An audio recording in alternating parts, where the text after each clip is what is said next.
L'exposition s'intitule Symphonie articulée. C'est des livres d'artistes. Il y a 8 livres d'artistes et il y a une autre œuvre qui est hors corpus.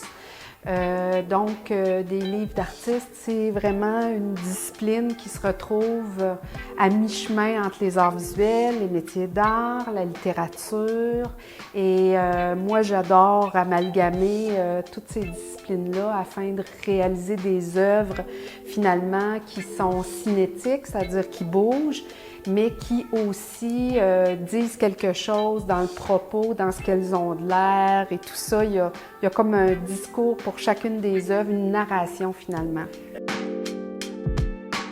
C'est tout de même des thématiques qui se rassemblent, qui se ressemblent aussi parce que chacune des œuvres vient d'une séquence de travail à Québec dans un atelier d'estampes ce sont des sérigraphies qui ont été faites au départ. Et donc, à partir de ces sérigraphies-là que je trouvais qu'il y avait comme vraiment un lien entre elles, je me suis dit, ben, je vais faire quelque chose avec ça. Donc, je suis allée plus loin. Elles sont sur bois.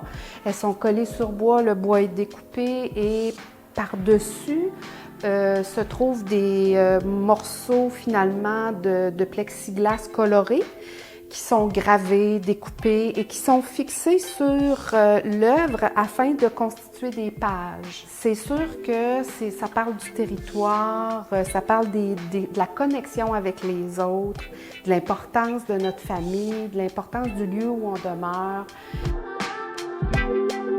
Ben, moi, je pense qu'ils ont quelque chose à découvrir puisque ce type de création-là, à mon avis, ça s'est jamais fait. Mais chaque artiste va vous dire que de toute façon, son œuvre est unique.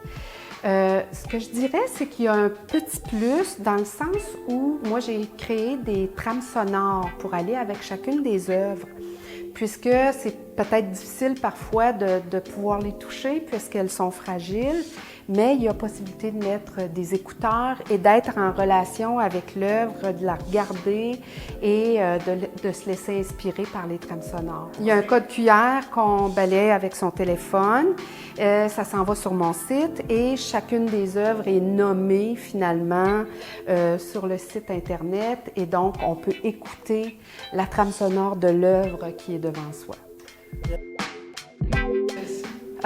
J'en ai quelques-unes, mais l'étang aux fleurs, c'est une de mes préférées. Elle est sur table et celle-là me touche particulièrement. Elle a pris du temps. Les autres, elles ont toutes une connexion avec qui je suis, tout ça. Donc, je les aime toutes, mais celle-là est particulière pour moi.